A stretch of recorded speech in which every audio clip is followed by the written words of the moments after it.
Hello everyone, welcome back again to my YouTube channel. My name is Kevin Zaili. Pada YouTube channel ini, teman-teman akan menemukan informasi menarik seputaran cryptocurrency. Jadi kalau kalian suka dengan informasi seputar cryptocurrency, make sure kalian subscribe channel ini supaya tidak ketinggalan informasi dan analisis terkait cryptocurrency.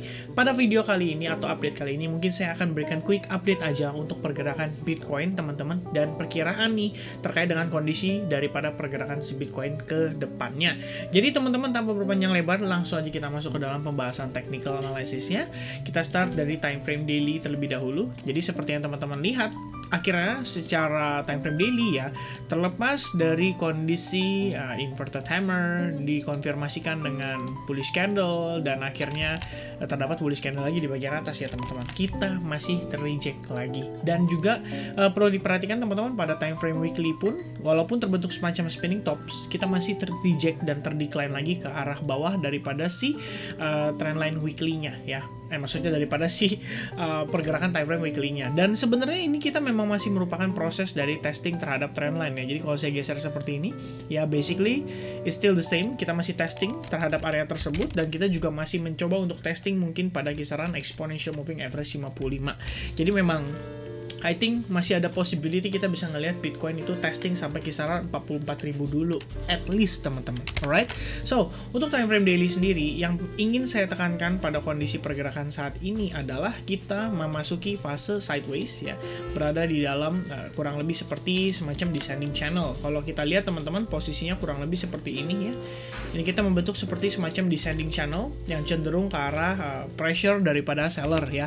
Mungkin kita akan testing terhadap area bottomnya. Dan sebetulnya sih kalau secara overall kita ngelihat teman-teman, selama kita masih bisa maintain kisaran $40.000 ini seharusnya bisa menjadi potential support yang paling penting untuk pergerakan Bitcoin ke depannya. Karena mengingat kondisi Bitcoin sekarang, itu kita bisa consider sebagai atau sedang memasuki fase korektifnya dia. Jadi kalau saya boleh gambarkan teman-teman, ini adalah potential wave 1-nya kita, lanjut ke wave 2-nya, wave 3, lalu wave 4, dan terakhir di sini adalah wave 5. Which means harusnya saat ini itu kita sedang memasuki fase korektifnya.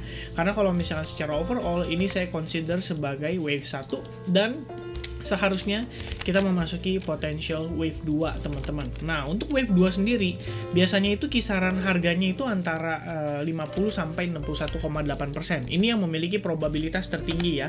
Ini saya akan hapus dulu, ini juga akan saya hapus dulu teman-teman supaya lihatnya lebih enak. Alright.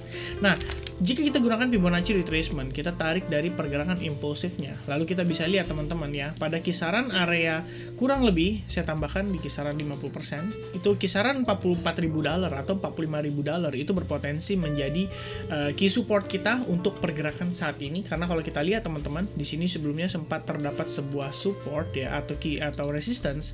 Kalian bisa lihat ya, ini support, di sini support, lalu berubah menjadi resistance, dan saat breakout harusnya sekarang pun berubah menjadi support. Artinya memang ada kemungkinan atau possibility kita bisa melihat dia testing terhadap $45.000.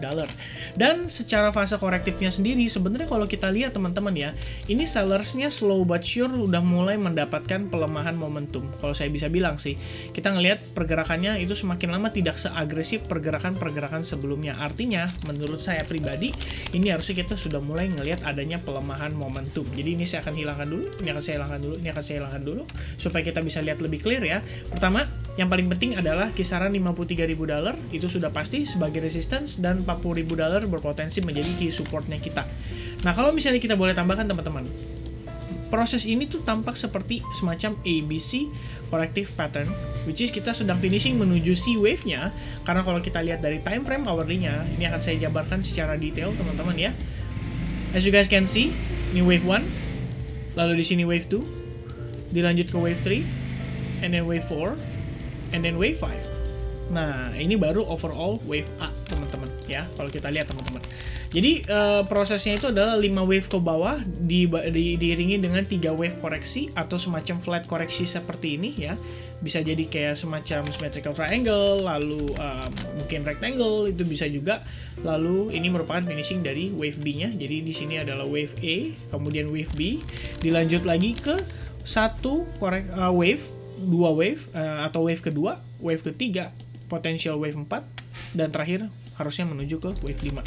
Karena seperti yang kita bahas di video yang terakhir teman-teman ya, di wave 4-nya sendiri itu terbentuk semacam kalau kita bisa lihat nih saat ini posisinya itu di wave 4-nya sendiri tuh terbentuk semacam ABC corrective pattern lagi. Jadi memang seharusnya ini memang udah kayak semacam mengkonfirmasi lah potensial daripada satu wave sekali lagi untuk Bitcoin turun terkoreksi. Nah, pertanyaannya nih, sejauh mana dia turun? Sementara target yang bisa kita lihat adalah di kisaran 41.000 sampai kisaran 44.000 dolar, teman-teman. Makanya di area tersebut itu kita perlu ngelihat Bitcoin tertahan sebagai support ya. Jadi hal ini tentunya tidak lepas dari kondisi yang kita ketahui, teman-teman. Pada hari Kamis mendatang, itu tepatnya di jam 2 pagi waktu Indonesia Barat, itu akan ada FOMC statement terkait dengan tapering. Jadi sebenarnya pada video kali ini mungkin saya akan menjadikan video ini sebuah kesempatan untuk saya merimain kembali teman-teman untuk lebih berhati-hati, terutama yang masih leverage trading dan juga ya bisa dibilang masih trading di futures lah. Sebenarnya apapun yang kita lihat saat ini kondisinya menurut saya adalah opportunity untuk kita melakukan short, dan di sini bahkan saya ngelihat ada semacam symmetrical triangle atau bearish pennant kembali terbentuk, which means ini sebenarnya another opportunity untuk kembali short lagi, ya kan? Kalau misalkan short mungkin bisa dipasangkan stop loss-nya di atas kisaran area 48.000 dolar dengan target profit potentially seperti yang tadi kita jabarkan itu berada pada kisaran angka 44.000 sampai 41.800. Nah, secara risk reward ratio ini harusnya saya bilang cukup positif ya, cukup oke, karena kisaran 48.000 menjadi potential stop loss-nya dan kisaran 44.000 itu berpotensi menjadi target profit-nya, which means risk ratio-nya sendiri 1 banding 2,5, teman-teman. Yang artinya ini cukup baik dan cukup positif untuk melakukan short. Tapi anyway, teman-teman, dengan kondisi seperti saat ini saya tetap remind ke teman-teman bahwa jauhi dulu leverage trading atau futures market. Make sure kalian maintain capital kalian dan persiapkan untuk potensi melakukan serok di harga yang cukup murah.